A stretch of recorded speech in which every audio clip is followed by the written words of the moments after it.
The numbers sell themselves. Every investor on the brokerage side has their own thresholds for whether it's a cash on cash return, a global ROI over the whole period, whatever it is, right? They try to mitigate the risk, and every profile is a little bit different. From cornfields to high rises, office to industrial, houses to hotels, and every other asset class in real estate, we cover the people, the projects, and the profit. Welcome to the Investing in Iowa show. This show is for go-doers, action takers, and business owners. It's for people like you who are sick of Uncle Sam taking a huge bite of your apple. If you're looking to get ahead of what's taking place in Iowa, learn who is doing what and how you can get in on the action, you're in the right place. Hosted by Neil Timmins, an Iowa native who has been involved in over $300 million in real estate right here in Iowa. Recording in studio from West Des Moines. Here's your host, Neil Timmins. I've got Ryan Jensen here on the show. Ryan, welcome. Hey, thank you, Neil. Great to be here. I appreciate you being here. Say, for the audience to say, who are you? Where are you from? What do you do? Yeah, Ryan Jensen. Grew up in Indianola, Iowa, just south of Metro here, Warren County kid. Went to a small school in Northeast Iowa, Upper Iowa University in Fayette, which is a great school for me, kept me out of trouble. And pretty much lived in Des Moines since then. I've been senior vice president at CBRE, been at CBRE broker since 2008. So a long time, selling investment properties, primarily multifamily. And then I own a company with a partner, Ted Oswald, called Compounding Capital Holdings. And we are a real estate syndication company that works with accredited investors to buy real estate here across the state. You have been around for some time. Yeah, I feel like I've been around a long time, but I still learn something every day. So it tells me I haven't been around long enough. Isn't that the truth? Yeah. That's the nature of the business. How did you end up in this business in the first place? That's an interesting story. The only time I haven't lived in Iowa, I lived in Colorado. And it was, I got an internship in Colorado Springs working for the Major League Baseball Players Alumni Association. So my dream, I played baseball, Division III. I wasn't that good. But my dream was always work for a Major League Baseball team. I just love baseball. So I had a degree in marketing, got this internship, which I was very lucky to get. Moved to Colorado Springs, got to meet a ton of Hall of Famers. Toured NORAD with Fergie Jenkins and Bob Feller. It was just incredible. It was just a super cool experience. I grew up pretty poor, and so I worked as a bartender at night to pay my rent, all that kind of stuff out there, because I just didn't have any money, so I worked 2 jobs, whatever. I moved back to Iowa because I needed to go do this training in Oregon, which cost $5,000. So I moved back to Indianola, where I grew up, and I walked into Aspen Athletic Club and said, hey, I need a job for 3 months to save $5,000 so I can go do this training. And they're like, sweet, you're hired to sell memberships. And that was when the health club business was like just taking off. Yeah. It was like early 2000, this 2002 probably. And anyways, long story short, I was making really good money selling memberships. And I was like, thought to myself, okay, I'm going to go do this training. And it might take, to make the money I'm making now, I'll be 10 years into my marketing position at whatever Major League Baseball team is. And so I just made the decision to stay in the fitness business. Fitness business is awesome. I met Rod Sears, who used to own Aspen. Sure. Still a very good friend of mine to this day. And actually, talk to him all the time. But working at Aspen, I grew up, ended up running the Southside Club, then ran the Hickman Club for a long time. While I was at the Hickman Club, it's amazing how many successful people go to the gym. Sure. Doctors, lawyers, real estate brokers, real estate developers. I got to meet the Marcus Pitts, Eric Grubb, Jeff Stambros of the world back then. Absolutely. And I saw these guys wearing Rolexes and prepaying for memberships. I'm like, holy smokes, they must be doing pretty good in this real estate business. And so at the time, I was getting divorced, or my wife, I shouldn't say, I hadn't been divorced yet. My wife at the time said, hey, you're working too many hours. You need to get a new career. We're going to get divorced. I said, okay. So I got a job working at Iowa Carpet One, selling flooring. Yeah. So before I took that job, I called Stambro and Grubb and said, hey guys, if I go sell flooring, will you guys buy flooring from me? I just need a built-in client to go through this. No, yeah, we'll try to work with you. I'm like, okay, cool. So I went over there, sold a little bit of flooring, actually sold the Marsh job, which is the biggest job the company ever sold. Wow. But I just did not like the industry. So I hired a recruiter to find me a job in real estate. They did. They found me a job at Hubbell. Started at Hubbell in 2007, working with Dan Dutcher, who went on to be the economic development director in Waukee for a long time, but he had been in the business for forever. Awesome guy. And I was managing their commercial land portfolio, basically trying to sell their commercial land around all their residential developments, right? And that was 2007, like late 2007. Yeah. So it should happen in 2008, right? About 9 months later, my boss gets fired and I just see the writing on the wall. Yeah. And Kyle Gamble, I had built a relationship with him. He was the managing director of CBRE Hubbell at the time, and came down and said, listen, do you want to get into brokerage? We'd love to have you join the team.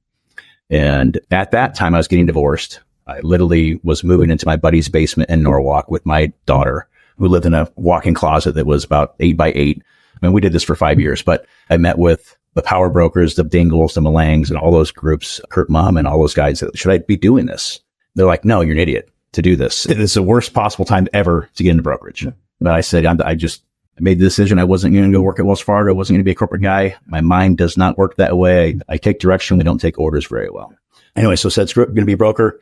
Moved in my buddy's basement, and the rest is kind of history. How did you, so 2008, you decided to become a broker. How'd you survive? Because a lot of people didn't. I didn't.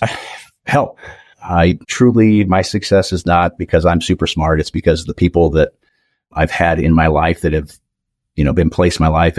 Some have come in and out, and some have been in my life forever. I had a good friend who basically let me live rent free in his house. Now, I was racking up an IOU that was pretty substantial. But man, he bought me groceries. He took me to the bar and bought drinks. I made $6,000 my first year in real estate. First year, $6,000. I think I made 15 the second year, and it was like 30 something the third year. Dude, how do you not quit? Because everybody's listening is going, how do you not quit? I mentioned I grew up poor. My entire life mantra is break the cycle. And I was the first person in my lineage to ever go to college on either side. I would just say that I would say just pretty white trash, right? Just my mom's amazing. Never really said, hey, you should go to college. Going to college was I got a letter from Upper Iowa one day. And the night after, I had a dream I was going to be a townie. And this is no joke. I had a dream I was a townie, jumping ditches and drinking natural ice, doing the same dumb shit I was doing in high school. And I got a letter from Upper Iowa that next day. I went and signed up that weekend, and it was like a week before college. You just got a marketing letter in the mail. Yeah. That was a seed. And you're like, okay. Yep. Yeah. That was it. So break the cycle is my mantra, create generational wealth. I just truly believed in myself, I think.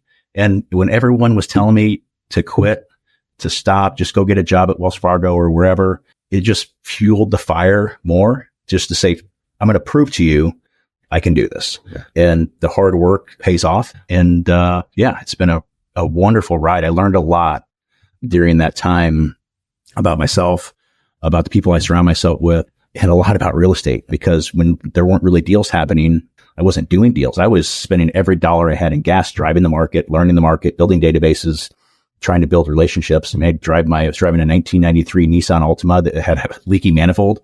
So that fucking thing smoked, right? So I feed a stop sign and I've got a suit on, right? And I just smell like smoke because there's smoke coming in. I'd park behind a building, walk around to meet a client or whatever. But yeah, just perseverance and really having the belief that if you're doing what you think are the right things to get where you want to go, and having a long-term vision, right? A lot of people are short-term. They want quick money. They want quick today. And I, for whatever reason, I've always had a long-term prospect on everything I've ever done, whether it's marriage or whether it's raising children or whether it's real estate.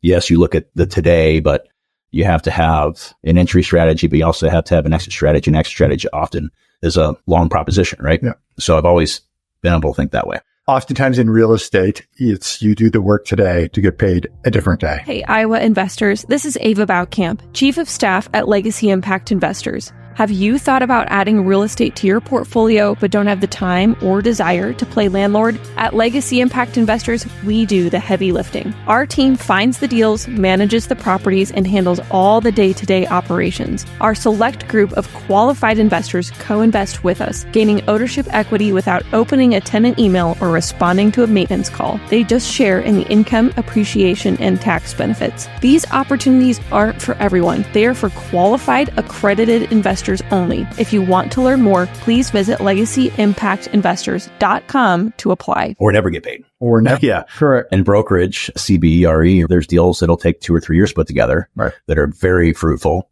There's deals you work on for 2 years that just die, that you never get paid on. It's the nature of the beast, and that's what makes it so fun.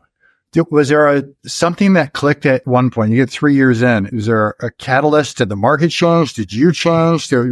What happened to the point where you're like, okay, now I'm using success in quotes, right? Yeah. I feel like, okay, I've got my legs under me, if you will. And then you've obviously positioned on the backside of that to thrive. Yeah. I mean, there really was catalyst, and the catalyst was my first investment deal. It was a mini storage deal.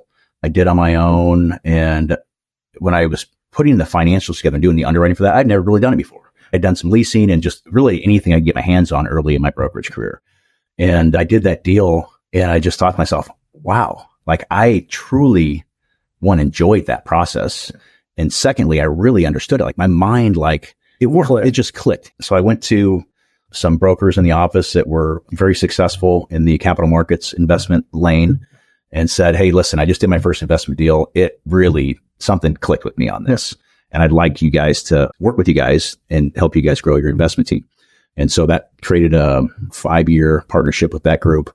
And I learned a lot working with those guys, Tim Sharp and Linda Gibbs, both what to do, how to manage transactions, how to manage attorneys, how to manage bankers, because that's really what we are as glorified babysitters. And you're just managing higher level people who don't really give a shit about what you think. And anyway, so I learned how to manage a transaction successfully. And that's the key to a broker. You got to control your client and you got to understand how to move the pieces of the puzzle into the right place. Right? And that is oftentimes the lender, the appraiser, the attorney, and sometimes the other broker, because although we have a lot of really excellent brokers in this market, they're not all. I totally understand that. The investment piece, I would imagine it's different than selling something else in order years of building. For example, investments are largely unemotional, largely, or they should be. How about that? Yeah. Largely numbers and data driven. And as long as you get velocity to deal flow, it's about being there and being a strong communicator and managing the transaction to get it through, because inevitably there are bumps along the way. Yeah. And I've always said I don't sell real estate. The numbers sell themselves. Every investor on the brokerage side has their own thresholds for whether it's a cash on cash return, a global ROI over the whole period, whatever it is, right? They try to mitigate the risk and every profile is a little bit different. What we try to do on the broker side is put together real numbers, not selling on pro forma, not selling on blue sky. These are the real numbers. Here's the true condition of the asset. And then when you can educate someone on what that asset is, they buy it or they don't buy it, right? It works or doesn't work. And we found that's been my philosophy brokerage is you don't really sell real estate. You help people understand the financials and then the property condition, and then they buy real estate. And then hopefully you help them buy more real estate. Yeah. And that's the benefit of the investment world, is it not? Is that everybody's looking for the next deal. There's so much capital out there. It's chasing a return. So as long as you can be in the middle of that path, if you will, quality investment properties, you can work forever. Everybody's chasing yield. Yeah. And you have the relationships with the owners, and that's where you focus. And then when they're ready to transact, hopefully they trust you to help them maximize the value of that asset in the market. Compounding capital. So you don't just broker stuff. You obviously, sooner or later, you acquire dollars of your own, and it's got to get placed someplace. Yeah. Tell me a little about that, and tell me the types of things you guys invest in. Yeah. So compounding capital, my partner, Ted Oswald, and I, who owns TNL Properties, started in, I want to say our first deal was in 2020. And it came out of a catalyst where I had a lot of folks that I knew that were very successful in other industries that said, hey, Ryan, can we invest in real estate with you? And I had never really invested in real estate. I always truly just tried to be a fiduciary broker. And so when it came time to investing, starting compounding capital, our first deal wasn't even compounding capital. It was at Fairfield Marriott at 207 Crocker in downtown Des Moines. Yeah. That was my very first real estate deal. And I always believed that I didn't want to do, and there's nothing wrong with this, I didn't want to flip a house. I didn't want to do a small deal. A lot of that was because I saw what happened with people in rental housing when they owned one house or two houses, and they hired a manager because I didn't have time to do that. It just, all the margins are sucked away. So I just stockpiled money where I could go do a big boy deal on my first deal. So that was our first deal. And from there, Ted and I built this business. We acquired a couple daycares in 2020 and 2021, like absolute net deals at pretty good cap rates, obviously attractive rates. And then we acquired 110,000 square foot vacant industrial building, actually, the home run deal down in Burlington. I like industrial a lot too on the investment side. I like industrial in really solid blue collar labor markets. Yeah. I love like Burlington, Cedar Rapids, Waterloo, Cedar Falls, those markets. Always demand. There's always labor. You can't build a meatpacking plant in Des Moines and get the staff to work there. And so I try to look at those metrics when we're looking at deals. And that was a vacant deal we bought before we ever closed. We had a tenant in hand. They put $20 million into a building we paid $3.5 million for. So that's ended up being tenant. It ended up being a pretty good deal for us there. We still own that one. And then we just did our first true ground up Marriott in Norwalk. They just opened last week. Congratulations on that. Yeah. Why would tell us what attracted you to that space? Yeah, two things. One, it's very similar to operating an apartment complex. And I sell apartments for a living. I understand the day-to-day operations of and fundamentals of that. And it's not much different outside the corporate piece of Marriott or whatever that flag is. You just turn a unit daily instead of once a year or whatever that is. But fiduciarily, I didn't want to be in the multifamily investment world because I sell apartments for a living. I just always thought that would contradict what I'm trying to do on the brokerage side. So that was the initial piece, but also by chance, I called Ted when we bought that downtown building. It was a Mercy office building. And I called Ted and I said, "Hey, Ted, we're going to buy this building downtown." He said, "What the fuck are we going to do with it?" Right. I said, "I don't know yet, but we're going to go buy it." So we got a good basis. That's what it sounds like. Yeah, it was a good basis. Yeah. Okay. I think we paid $2.5 million for it. A vacant office building downtown. Yeah. It was a pretty good buy itself. Yeah. And what was awesome on that deal was Mercy was building their campus with Frank Levy further down the street on Crocker, right? That brand new Mercy, their seat facility and housing, all that. And they were moving their offices there. So we had 18 months of due diligence. And so I said, we're just going to put under contract. And we have literally forever. If we lose 50 grand or whatever, because we give the deal up, because we have to have some hard money along the way, so be it. It's just too good of a deal to not try to take down. Yeah. And so we figured that multifamily at that time was starting to get a little overbuilt downtown. Multifamily wasn't the right play. And we just thought, hey, a hotel would make a lot of sense here with the event center. There's multiple economic drivers. And so that's what we did. So that's how I got into the hospitality business. So I'd say by chance, but also by design a little bit. So that required a conversion from an office to a hotel. Yep. What did you learn in that process? Conversions are cool. If the bones of the building are good, and the bones of that building, tilt up concrete, steel frame, the really good column spacing for what we needed the building for, it creates a really cool hotel or apartment or whatever it is you're converting it to, because it's not your typical prototype, right? Correct. So what I learned in that is that you can do something really cool with an old building. I can't say I learned anything drastically new about real estate. I learned a lot about the Marriott process as well, which helped in our Norwalk deal. But just learn that you don't be afraid of an adaptive reuse project, because that's scary for us at the time. Sure. Yeah. All right. So you go to Norwalk, do a ground up deal. What did you learn there that was different? Because those are very different construction processes. Yeah. Yeah. And so on that one, I was really hand in hand with Marriott and our GC and our operator that was involved with some of that process, but learned a lot about the FF&E component of a hotel, which you go into a hotel room and you think, oh, you got coffee filters, you got your little cups that hold the coffee. There's a million moving pieces to the FF&E component. And there's real money. Yeah.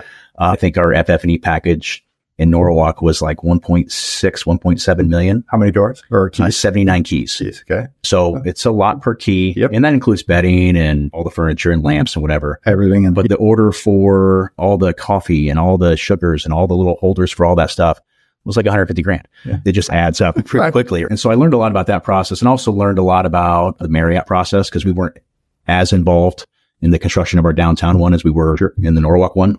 And just overall learned a lot about the hospitality business and how to build a hotel ground up. How's financing for a hotel different than financing for multifamily? It's not a fair.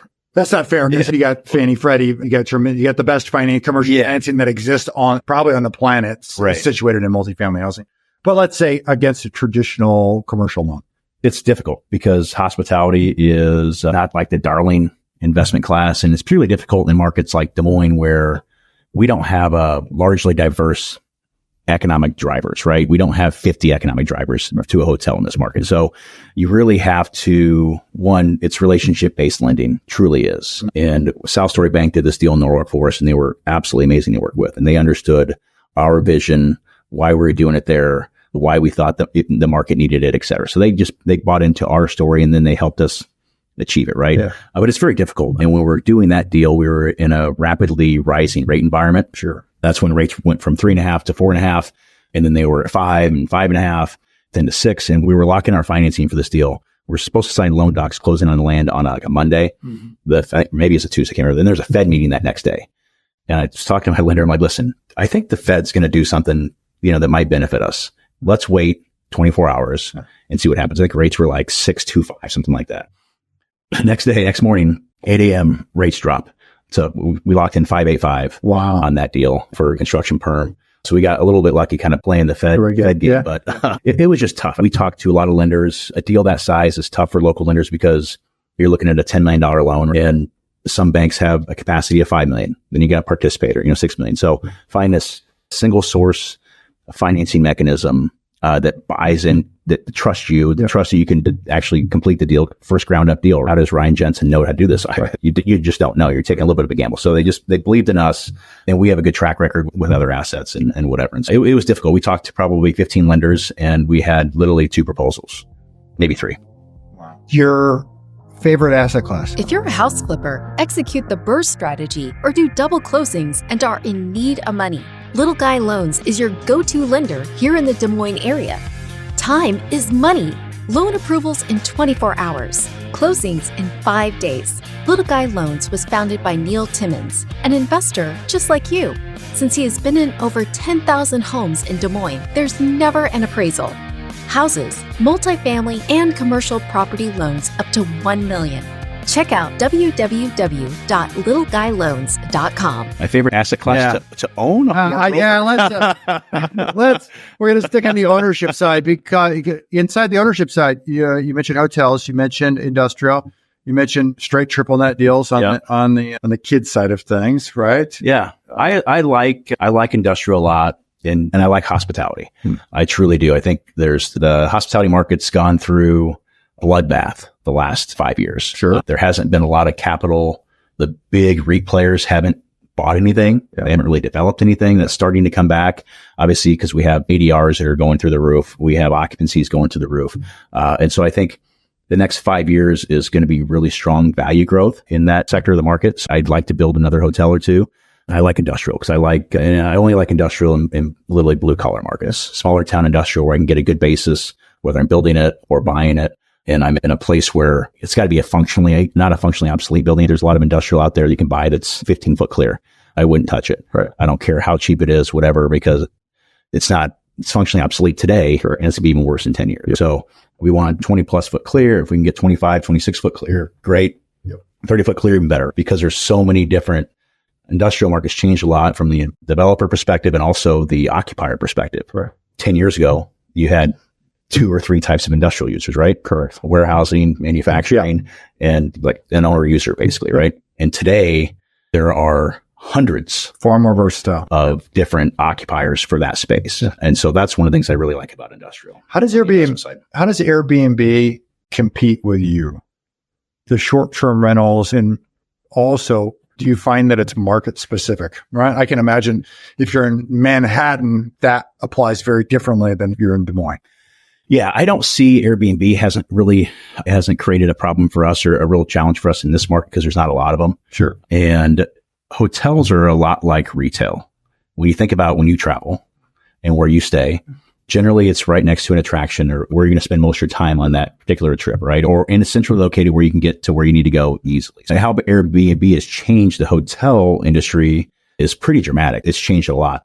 And a lot of it comes down to compared to multifamily, because what was being built 10 years ago, multifamily was pretty basic, generic boxes, right? Sure. And today you have office space within that apartment complex. You have all these crazy amenities, and the hotel market's changing like that so it can compete with the Airbnbs. And that's primarily in large markets, right? Where there's not a lot of, my brother lives in Laguna Beach, for example. I'd love to build a hotel in Laguna. It would take me 20 years to do it because of all the bureaucracy to do it. Yeah. But there's only 3 hotels in Laguna. It's the most expensive place I've ever stayed in the entire world. And I've traveled a lot. If that's renting a house or a hotel or whatever, it's crazy. So markets like that, Airbnbs do really well. Right. Markets like Iowa, Airbnbs, I think, are attractive for someone who's here on a long-term stay. Yeah. But for someone who's here for a week or a weekend or whatever, they're going to stay at the hotel that's closest to whatever it is they're doing. What's the average length of a stay at a hotel? Boy, I honestly don't even know that number for our hotels. I think most of our guests are probably 2 nights on average. And we do have people that are here for a week, like during the state fair. Sure. During the political cycle events, with all the news stations and that kind of stuff that are here longer. But I'd say probably 2 nights. Yeah. How did growing up the way you did impact who you've become and what you do today?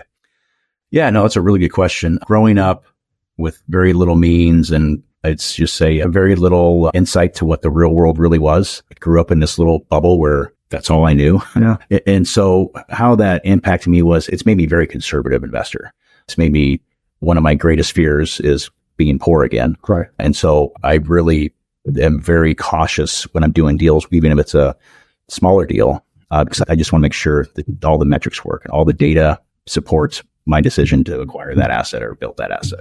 It's made me very conservative. It's made me very humble. I feel very fortunate to be where I'm at today from where I started. And it's made me very appreciative of the opportunity and actually of the people in Iowa. Iowa is a great place to be an entrepreneur because there are people here that truly care about your success and want to help you succeed. And as I mentioned earlier, when I was living in a basement, I didn't get through that just because my own mental toughness or my own will. It was the support that I had from my mom, my close friends, and even my daughter as she was getting older, like 6, 8. It's made me a really logical thinker. Yeah, I think it's given me a good backbone to build a business on. Yeah. You ready for the final 3 questions? Sure. Yeah, if you're ready. If you had one piece of advice for your 20-year-old self, what would it be? It would probably be not to be scared of taking risk. Because I didn't have a lot, I think I could have taken some risk earlier in my career and been a little bit farther ahead than what I am at now. And I think I had a lot of fear. I wanted to start compounding capital was an idea I had in 2012, pretty early in my brokerage career. And I should have started it then. We'd probably be $1 billion company. I didn't because I was scared. And so I think if I could eliminate the fear that I had as a 20-year-old kid to go do deals, and I had the knowledge, but I was fearful. People didn't think I had the knowledge, right? Because I was so young. So that's what I would do. That's the advice I give myself. You're saying, I want to quantify what you just said. You said taking risks, right? And what I hear you saying is with dollars, putting deals together. Because I would argue that in 2008 to join the brokerage industry and make $6,000 and then make double that the next year was tremendous risk. It was, but I think when I wanted to start a syndication company again, and we could have bought a lot of multifamily or whatever in that 2012 to 2015, 16 timeline before cap rates really decompressed and all that kind of stuff. So I think, and that's the risk of going out and saying, hey, I'm going to start compounding capital now. I'm going to go even though I didn't have all the resources I have now, I'm going to go find those resources with people that know me and trust me and go start buying these assets. And that's the risk which I would have taken sooner. Yeah, because in that scenario, you deliver resources to the deal that aren't dollars. Right? That are the expertise to be able to put the deal together. Correct. Which oftentimes is way more challenging, way more difficult than just finding the money. Correct. Finding the money is not very hard. Finding the deal and then executing the deal are 2 different things. Yeah. 2 books that changed your life. Yeah. Neil, I'm not a huge reader. I've read half of a lot of books. Half of a lot of books. So there's 2 things that one book I'd say that really did change my life. And then it's not the Bible, but it's a book called The Story. The Bible is very confusing to me. My faith's been one of the backbones of my strength is to get through some of the adversity I've gone through. It's been my faith. And The Story, and I can't remember who wrote it, but it's a book that basically there's no Bible verses in it, but it takes the Bible and puts it in chronological order. So a dumb guy like me can read it and understand what the Bible actually means. So that book was really impactful for me and my faith because I had a hard time reading the Bible. And that was a great book. Outside of that, I've read half of every book you probably read. I've read half of. I just get bored reading books. I read a lot foreign affairs. I read a lot of political stuff. I read a lot on other markets. My reading is more like research, data stuff. And that's where when I'm sitting at night watching TV or whatever, I'm reading market data. I'm scrolling through what's going on in China. What's the oil market look like? What's crypto doing? So that's the reading I do primarily. If you were cast away on an island for a year, you could only get 3 pieces of data about your business each and every month. Yeah. I'll let you define your business however you want to. Sure. Yeah. All right. What 3 things must you know each and every month? Yeah. I'll stick to the ownership side just because on the broker side, that's a long list of things I need. Sure. On the ownership side of things, I need our financials. Obviously, in the hotel business, we have forecasts of what the next 30 days looks like. I don't want to see that on a regular basis. And then probably star reports for our hotels, just because those are really strong indicators of how you're performing in the market. And that gives you a lot of info. Brian, I've asked tons of questions. We could talk all day, I am certain. But what's one question I did not ask that I should have asked? You didn't ask me about my wife and kid. All right, let's do it. Tell me. Yeah. So I have a beautiful wife. Her name's Carson, and she's a residential realtor. Okay. And she was in banking when I met her, but she's amazing. I have 3 children. My oldest, Mariah, just moved her to college here a few weeks ago to Iowa. Okay. Pre-med, wants to be a plastic surgeon. So Correct. crazy to watch her grow up. And then I have a 5-year-old and a girl and a 4-year-old boy. So I got my hands full there, and they are what keeps me, my family's what keeps me motivated to stay at it. You're busy, my friend. Yeah. This has been a fantastic conversation. I enjoyed it. Learn a ton on both the professional side, but certainly the personal side. And you've got a wonderful story and an amazing journey to get from where you're started to where you're at now. And it's going to be fun to continue this dialogue in coming years, because I can't wait to see what you put together. Yeah, I appreciate that, Neil. That's really great. For people who want to find you, they want to follow you, they want to connect with you, where can they go? What should they do? Yeah. CBRE website, good place. Compounding Capital Holdings is our compounding capital website. Google's a great place. I don't have Facebook. I have LinkedIn. So you look me up on LinkedIn, and I do have Instagram, but I think I've made 3 posts my entire life. So yeah, that's something I wish I was better at, is social media. Yeah. It takes time. Yeah, that's right. Yeah. Links are below in the show notes, everybody. Ryan, I sincerely appreciate you being here. Neil, thank you so much. Thanks for listening. If you're enjoying the show, may I ask a favor of you? Naturally, subscribe so you never miss an episode. But would you rate and leave an honest written review on Apple Podcasts? It does a lot for us here at the show, and I appreciate reading your thoughts. Great guests make for a great show. If you know of another Iowan who would be a great guest, or you yourself have interest in being a guest, well, get on our radar. Visit Investing in Iowa to fill out an application or recommend a guest. And if you want to connect with me one-on-one, go to LegacyImpactInvestors.com. Click on the Invest With Us button in the top right corner, and there you can pick a time for the two of us to get on the calendar and connect. Until next time, keep investing in Iowa.